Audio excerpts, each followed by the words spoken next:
6월 8일 역사 속 오늘 로베르트 슈만. 로베르트 알렉산더 슈만은 19세기 독일의 작곡가, 피아니스트, 음악평론가로서 낭만주의 음악의 중요한 인물 중 하나다. 그의 삶과 작품은 많은 사람들에게 영감을 주었다. 슈만은 처음에는 pop악을 공부했지만 피아니스트로서의 꿈을 키우다가 손부상으로 인해 피아노 연주를 포기하게 되었다. 이후 그는 작곡에 집중하게 되었고 1840년에는 피아니스트 클라라 피크와 결혼했다. 클라라 역시 음악가로서 활동하며 슈만과 긴밀한 관계를 맺었다. 슈만은 피아노 작품을 많이 썼으며 이후에는 교향곡, 가곡, 오페라 등 다양한 작품을 창작했다. 그의 음악은 문학적 영감을 받아 만들어졌으며 등장인물들을 음악 속에 녹여내는 능력으로도 유명했다. 슈만의 대표 작품으로는 사육제, 어린이 전경 등의 피아노 곡과 시인의 사랑, 여인의 사랑과 생애 등의 가곡집 합창곡 유랑의 무리가 유명하다. 슈만은 조울증과 수은, 중독으로 고통받았고 정신병동에서 입원한 뒤 1856년에 폐렴으로 세상을 떠났다. 그의 작품은 오늘날까지도 많은 사람들에게 사랑받고 있다. 슈만은 어린 시절부터 음악에 빠져들었으며 7세 이전에도 곡을 쓴 경험이 있었다. 그러나 아버지의 영향으로 문학적인 가정교육을 받았고 츠비카우 고등학교에서 음악을 배웠다. 그의 음악은 감정과 성격을 멜로디에 묘사하는 재능을 가지고 있었으며 특히 피아노 연주로 친구들을 웃음 지을 정도로 정확하게 묘사했다. 슈만은 작곡가로서의 꿈을 키우며 베토벤, 슈베르트, 멘델스존의 작품을 연구했다. 그러나 아버지의 사망 후 어머니는 아들이 음악가가 되기를 원치 않았다. 그럼에도 불구하고 슈만은 김나지움을 졸업하며 음악가로서의 길을 걷기 시작했다. 슈만은 라이프치히 대학법과에 진학했다. 이 결정은 슈만의 어머니 요한나와 아버지 아우구스토의 유산을 관리하고 슈만의 후견인이었던 고틀로프 르델의 권유에 따른 것이었다. 그 후 슈만은 라이프치히대 신학과에 다니던 플렉시 및 pop가의 모리츠 젬멜과 동거 생활을 하게 되었고 키스베르트 로젠과도 친해졌다. 이후 여러 도시를 여행하며 음악에 열정을 쏟았고 하이델베르크에서는 pop학 교수인 앙통 프리드리 유스투스 티보의 영향을 받아 음악가로서의 명성을 얻었다. 이후 슈만은 사치스러운 생활을 즐기며 음악에 헌신했다. 그리고 어머니 요한나는 슈만이 음악가로서의 길을 걷도록 허락했다. 이후 슈만은 하이델베르크를 떠나 라이프치히로 돌아왔다. 이 모든 경험들이 슈만의 음악가로서의 성장과 작곡 활동에 큰 영향을 미쳤다.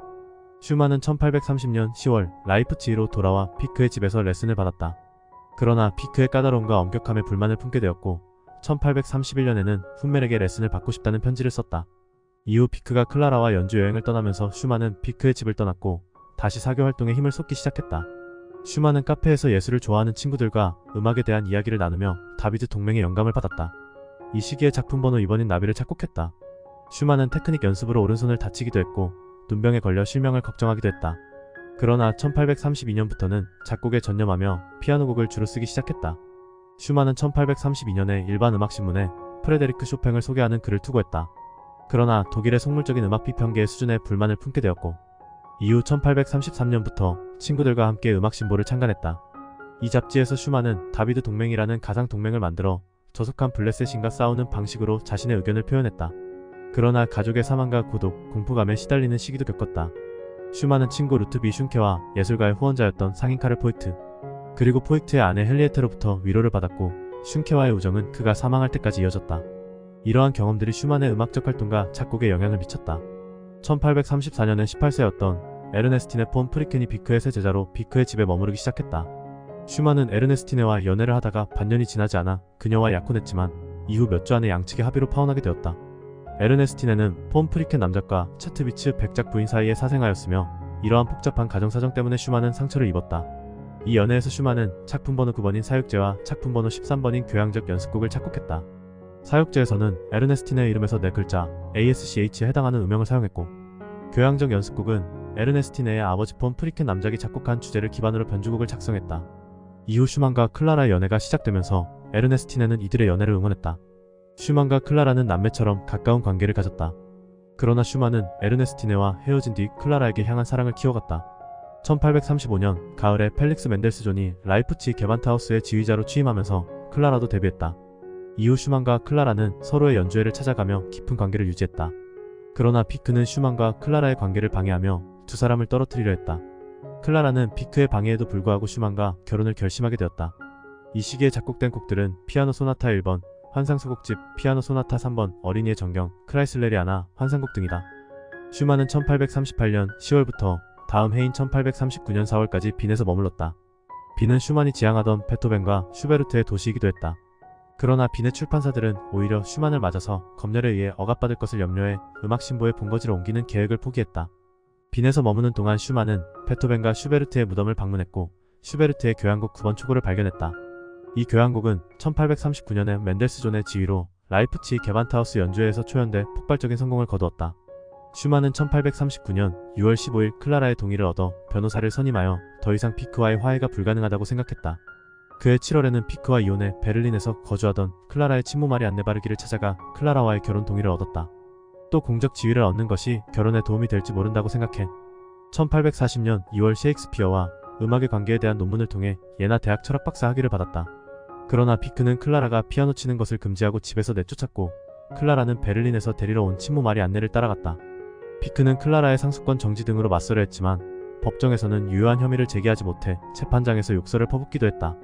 이러한 극단적 행동은 웃음거리가 됐다.